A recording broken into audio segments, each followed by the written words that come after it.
What is up, YouTube? We got a banger for you today. If you are wondering how you can bring UTXO and accounts-based model together, you might be interested in learning about Alephium. Alephium is a proof-of-work blockchain trying to do this. They are going to have what they call a stateful UTXO. Essentially, they're backing off of the likes of Cardano and Bitcoin, having a UTXO ledger-based model that is scalable and secure based on proof of work, the most secure thing that we know to be true in crypto. But they also want to have the programmability of something like an Ethereum. Ethereum, you cannot deny, has really been omnipresent in the crypto space.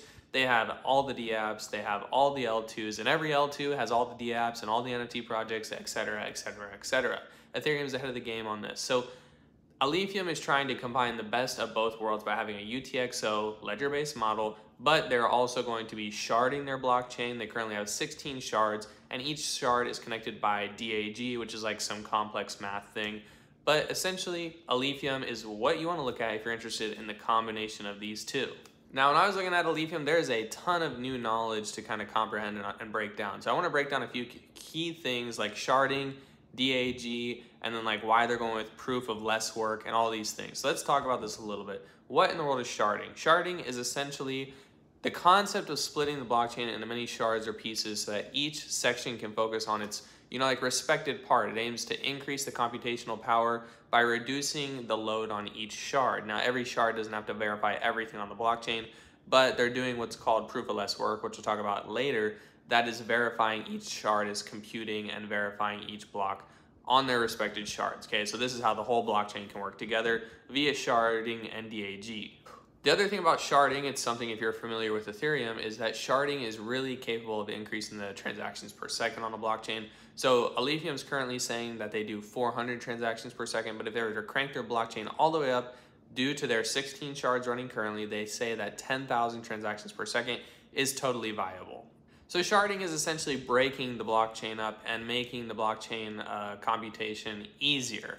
Now, how do we connect these shards? Because that's the next thing that popped into my head. Who can run a shard? How do you create shards? Is 16 the max number of shards? I couldn't really figure that one out, but these shards are connected by what's called DAG, another familiar thing in the Ethereum community, but in the UTXO community, I've never heard of it before. So DAG is like a computational math concept where basically these shards can be connected together in kind of like, how Bitcoin has the longest line of blocks verified?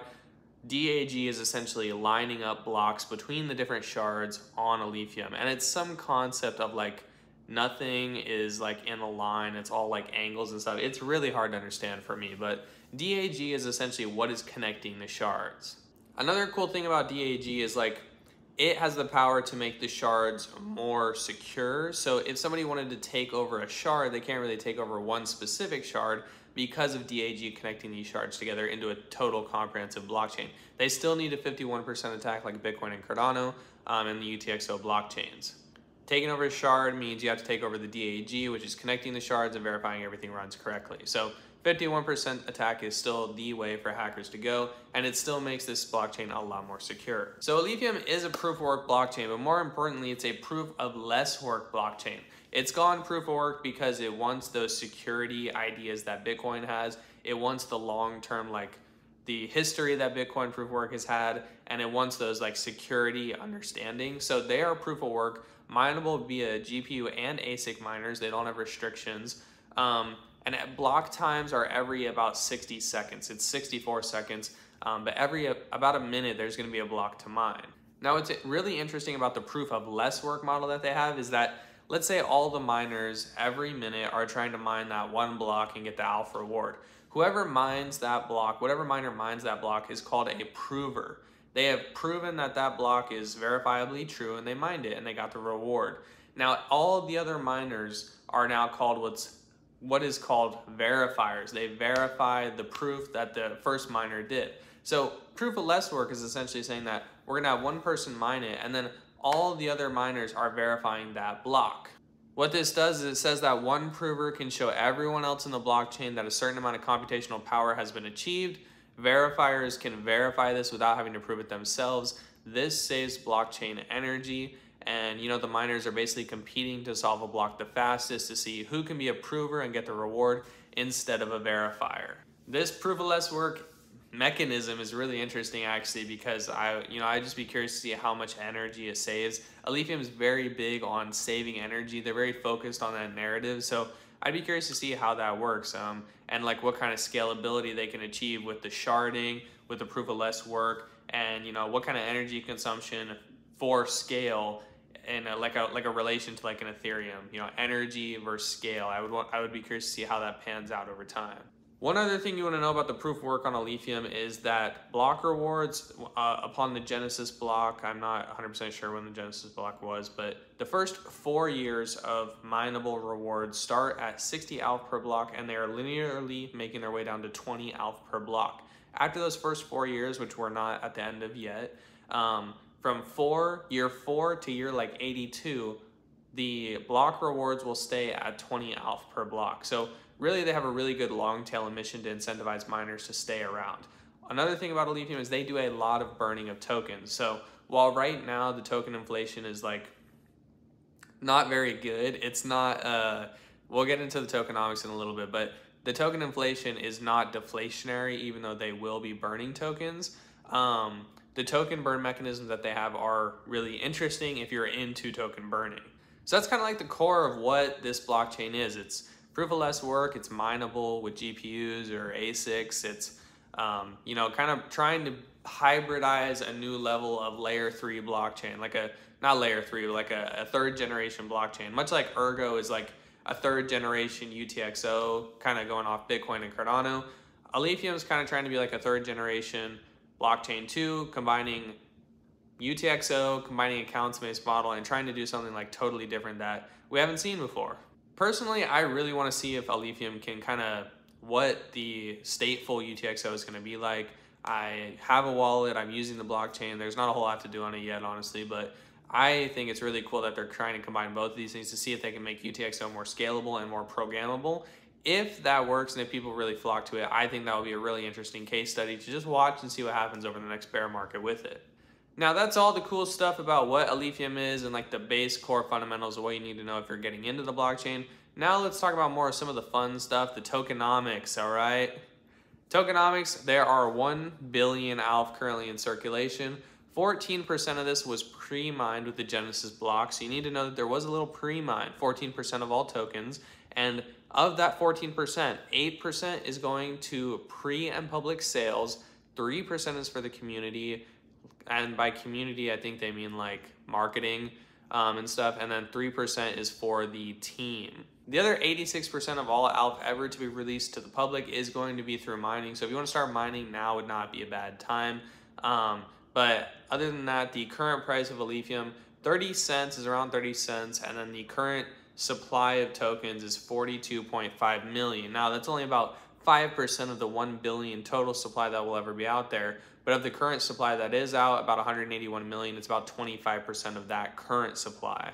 When we take all the supply and the price into factor, we have a fully diluted market cap of 283 million, which is not bad. It's not great for how low cap of a token that Alephium is. You would kind of want it to be like under 100 million, but 283 million is not super bad. One thing that you're going to want to watch out for is the long-term token inflation. So there's a couple ways you can look at it. The first way you can look at it is that a lot of the ALF won't be released for like 80 years. It has a very long tail emission. So token inflation is not going to happen super fast. It will kind of happen faster over these first 4 years because we're doing blocks that are like 60 ALF reward, 50 ALF reward, 40 ALF reward, et cetera, until those first 4 years are done. But after that, the token inflation is going to be consistent at 20 ALF per block. So once you get past the initial like pre and public sales being vested over those first 3 or 4 years, the team's tokens being vested over those first 3-ish years, and then these bigger block rewards being completed over the first 3 or 4 years, after that, the stability of the inflation is going to be relatively simple to track and understand. Now, right now, we're not in that zone, so I would be a little careful if you're looking to buy tokens. One issue that you might run into is like if we're still in a long-term bear market and tokens keep coming out and supply is like growing, but demand for the token is not growing, I will expect the price to decrease. Now, I don't think ALF is a bad token to buy. I really want to see if the stateful UTXO idea comes to fruition, because I think it could be really revolutionary and it's something that I've not seen. I like new and bold ideas, but I would really suggest, like me personally, I wouldn't go out and buy like $10,000 of something just because. I would like to just dip my toe in a little bit, $100 or something, $500, and just like kind of see like what happens, right? Maybe just mining it, and so you don't have to deal with inflation because you just get a little bit of tokens, right? So it really depends on how the supply increases as like we're getting into this bear market. If like the bear market starts, the bull market, I'm sorry. If the bull market starts tomorrow and price is going up, it won't matter if tokens are coming out. But if we are not going up into a bull market, we really, that price is really going to be diminished as more tokens come out. So that's the blockchain of Alephium. That's some of the core fundamentals. There's really a lot more. I can make a video on proof of less work. I can make a video on, their proof of work and all the things there. I can make a video on just DAG. There's a lot to cover in this blockchain, but that's the core of what Alephium is. Just think about it, it's like a blockchain trying to do like Bitcoin and Cardano, and also trying to do Ethereum and like Curve and like all these things. So it's trying to do both of these methods together, and I've never seen a blockchain try and do that, which makes it really interesting. Then we talked about like the tokenomics and how it is a low cap coin. There's really no DApps on it. There's no NFT marketplaces. The first NFTs are coming out. The first DEXs and coins are coming out. So really right now is the budding stages of this ecosystem. So it's really fun to learn about these things as they're just popping up. It gives you a lot of chance to be a part of that ecosystem, which is great. The third thing is to talk about like the tokenomics. A lot of tokens are going to be coming out, but right now all blockchains are kind of like this. At the beginning, they released a lot of tokens, and sometimes inflation hurts it, sometimes it doesn't. But just understand the token inflation and kind of get an idea of where you want to be as an investor. If we don't go into the bull market, inflation is probably going to hurt a little bit. But if we do, it's not going to matter so much, right? Also, after all this, the first DEX, if you're interested in learning more, and again, I can make a whole nother video on just their first DEX, but their first DEX is called AN. AN is basically like Uniswap. So again, here we have the Ethereum side coming in here, but AN is basically a Uniswap style exchange looking to have like liquidity pools and stable pools. 4 million AN will be in supply, with goals for fostering stable pools and opening like token pools on Alephium. And then they're already talking about being the first to the market and having an Alpha AN pool. So if you're really interested in like Uniswap on Ethereum, AN is going to be the DEX for you. And it's another thing that makes Alephium sound really cool, like UTXO and accounts-based model coming together for the best of both worlds, all right? I plan on sticking around the Alephium community, the Ergo community, the Cardano community for this rest of this bear market and the bull market to really see what these ecosystems do. Like a lot of people, I've heard that as they're in crypto, they move more towards Bitcoin or Ethereum, right? They start out in the low caps and move towards the blue chips. But my experience has not been the same. Like I understand Bitcoin is very safe. And Ethereum is very safe as well. Like if you just hold the ETH and don't do anything with it. But as I've learned about these things, I just think that the technology is growing so fast. If these like first blockchain iterations are not growing just as fast, like why would I not want the next generation of technology? It's like having an iPhone 1, but when now we're on iPhone 3, right? It's like, why would I want iPhone 1 when we're on iPhone 3? So I see Cardano and Ergo and now Alephium as like iPhone 2 and 3 and 4 when Bitcoin's like iPhone 1. So for me, it is a little bit risky, but all crypto I consider like a risky part of my portfolio. So I'm not like putting so much that I think the risk is going to hurt me. I just am really, really interested about Ergo and what it's doing, and Alephium and what it's doing, and Cardano and what it's doing. And I really just appreciate these blockchains and the technology that they're pushing forward. Over my crypto journey, I feel like I've been pushed in the opposite direction, further down the rabbit hole and further into these low cap projects. Hopefully, I did a good video on Alephium here and talked about all the major points. I think that they have something going on with like a bridge soon. I think that there's more that I need to learn about it. This is my first video, so hopefully I'll make another Alephium video coming in the future. If you'd like that, please hit the thumbs up. Let me know, and other than that, hope you have a great weekend.